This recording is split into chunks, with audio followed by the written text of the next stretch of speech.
એમને બિરલા સોફ્ટનો કોલ લીધો છે વૈશાલી, 680નો કોલ 28 સપ્ટેમ્બરનો લીધો છે, શું કરવું જોઈએ? બિરલા સોફ્ટ અત્યારના comparatively it is a sideways stock. તો અત્યારના જે રીતે ચાલી રહ્યો છે થોડું કન્સોલિડેશન થઈ શકે ટુવર્ડ્સ અરાઉન્ડ આઈ થિંક 630 640.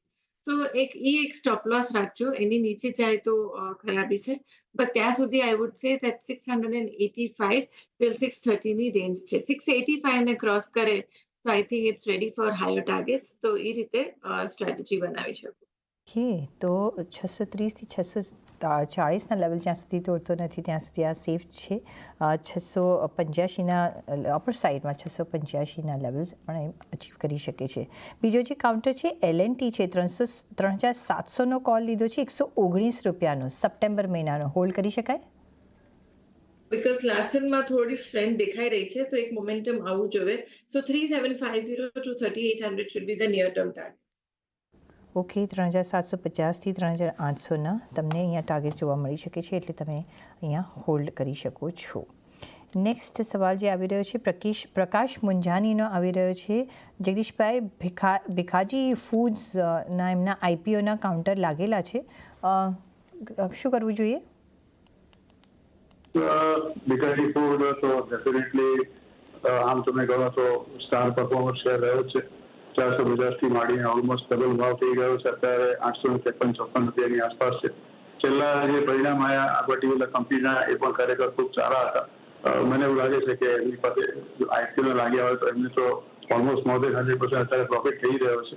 અને મેજોરિટી સ્ટેક અત્યારે એમને જે અરીબા નામની કંપની છે એમાં પણ એ લોકોએ એક્વાયર કર્યો છે. ફ્રોઝન ફૂડની કંપની છે. રિસેન્ટલી જે ઓગસ્ટ મહિનામાં આ એક સમાચાર આવ્યા હતા. અને ધીરે ધીરે કરતા મને લાગે છે કે એ લોકોનું પોતાનું જે વિસ્તૃતીકરણ જે છે એ વધતું જ જાય છે. એટલે આ બધાની વચ્ચે અને કંપનીનું વર્ટિકલ એક્સપાન્શન છે એ જોતા અમને જે IPOમાં લાગ્યા છે ચોક્કસ હોલ્ડ કરી શકે. વધઘટ શેરનો ભાવ કદાચ 1000ને પર ક્રોસ કરી એટલું નવાઈ નહીં. એટલે જો પૈસાની જરૂર ના હોય તો પ્રોફિટ બુક કરવાની અત્યારે જરૂર નથી. Weight for some time. જે અરીબાનું એક્વિઝિશન કર્યું છે એના પરિણામની અસર એના પોતાના ક્વાર્ટરલી પરિણામમાં લગભગ 1 કે 2 ક્વાર્ટર પછી તમને જોવા મળશે. તો you can also weight and watch. જો if you don't need any money, then can hold it for a while. Okay, તો હોલ્ડ કરજો. અહીંયા આપણે 1000+ ટાર્ગેટ્સ જોઈ રહ્યા છે. નેક્સ્ટ સવાલ માટે ઉમેશભાઈ વલસાડથી આપણી સાથે જોડાઈ ગયા છે. જી સર, સવાલ પૂછો આપનો. મારો ક્વેશ્ચન જગદીશભાઈ માટે છે.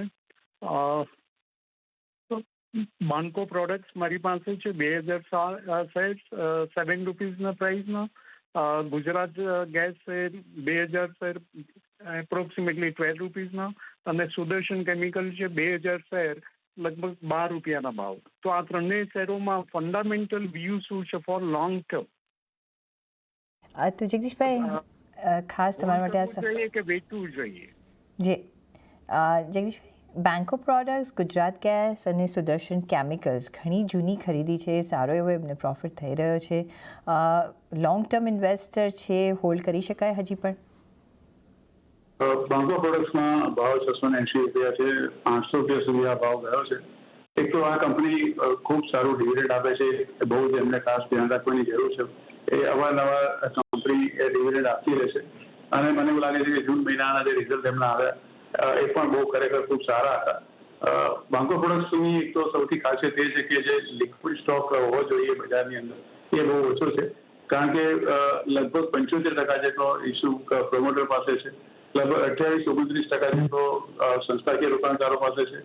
અને લગભગ 3-4% જેટલો જે હિસ્સો છે એ વિદેશી રોકાણકારો પાસે છે. પબ્લિક હોલ્ડિંગ બહુ જ ઓછું છે. એટલે જેને આપણે તરલતા કહીએ લિક્વિડિટી, એ આ શેરમાં અત્યારે કમ્પેરેટિવલી બહુ ઓછી છે. મેનેજમેન્ટ બહુ સારું છે. પરિણામ ખૂબ સુંદર આપે છે. મેં તમને કહ્યું તે પ્રમાણે એ જાતના ડિવિડન્ડ જે અત્યારે કંપની આપે છે એ પણ બહુ એટ્રેક્ટિવ છે. રિસેન્ટલી જેમણે 20 રૂપિયાનું એક ઇન્ડિયન ડિવિડન્ડ પણ આપ્યું હતું. એ લાંબા ગાળાનો જે એમનો અભિગમ હોય તો ચોક્કસ આ શેરમાં એ પરિસ્થિતિ યથાવત રાખે. બિલકુલ એમને ચિંતા કરવાની જરૂર નથી. This particular share is going to pay you more rewarding by dividend than anything else. એટલે ચોક્કસ આ શેરમાં ઉભા રહે. જ્યાં સુધી બીજો કયો સવાલ હતો એમનો? ગુજરાત ગેસ પણ એમની પાસે 12 રૂપિયાના કાઉન્ટર છે, 2000 કાઉન્ટર્સ, જે આપણે ઓફકોર્સ બિગિનિંગ ઓફ ધ શોમાં જ આપણે ડિસ્કસ કરી ચૂક્યા છીએ. પણ લોંગ ટાઈમ માટે આ પણ હોલ્ડ કરી શકાય, રાઈટ? હા, એ પણ હોલ્ડ કરી શકાય એવો છે. અને બીજો જે શેર એમને આપ્યો એ ફરી કહેશો મને? સુદર્શન કેમિકલ્સ. હા, સુદર્શન કેમિકલ ઇન્ડસ્ટ્રી. તો સુદર્શન કેમિકલ ઇન્ડસ્ટ્રીઝ મને એવું લાગે છે કે કોઈ પણ કેમિકલ ઇન્ડસ્ટ્રીઝમાં અત્યારે 1011 રૂપિયાનો ભાવ છે. ઓલમોસ્ટ 52 વીક હાઈની આસપાસ આ શેર ચાલે છે. થોડી એમાં વોલ્યુમ ઓછું છે, 1,30,35,000 જેટલા શેરનું વોલ્યુમ થાય છે. પણ આ કંપનીએ પણ લગભગ 440 રૂપિયાના ભાવથી ક્વોન્ટમ જમ્પ મારીને લગભગ મોર દેન ડબલ થઈ ચૂક્યો છે. લિક્વિડિટી થોડી ઓછી છે, પણ બજારનું એમનું ઓવરઓલ પરફોર્મન્સ કંપનીનું સારું છે. ગ્રાફ ઉપરની તરફ જ છે, એટલે લાંબા ગાળાનો અભિગમ હોય તો ચોક્કસ હોલ્ડ કરે. એકાદ વર્ષમાં કંપનીએ લગભગ 100% જેટલું રિટર્ન આપી ચૂકી છે. અને છેલ્લા જે પરિણામ આવ્યા એમના જૂન મહિનાના એ પણ કમ્પેરેટિવલી ત્યારે મચ બેટર. મને એવું લાગે છે કે જો તમને આ શેરમાં લાંબા ગાળાનો અભિગમ હોય તો સ્ટીક બેક એન્ડ હોલ્ડ. એમની પાસે પ્રોફિટ તો ખાસો એવો છે. એક વસ્તુ ચોક્કસ સુદર્શન કેમિકલમાં કહીશ કે 1,082 કે 1,011ની આસપાસ આવે તો કોઈ પાર્શિયલ પ્રોફિટ બુકિંગ આ શેરમાં ચોક્કસ કરે. અને જ્યારે પણ ભાવ ઘટે, જેવી રીતે અત્યારે ઘટ્યો છે, તો ચોક્કસ એ પરિવાર એને બાય કરીને પોતાની કોસ્ટ ઓફ પરચેસ હજુ વધુ ઘટાડી શકે છે. ઓકે, તો સુદર્શન કેમિકલ્સ ઓફકોર્સ જો 1,080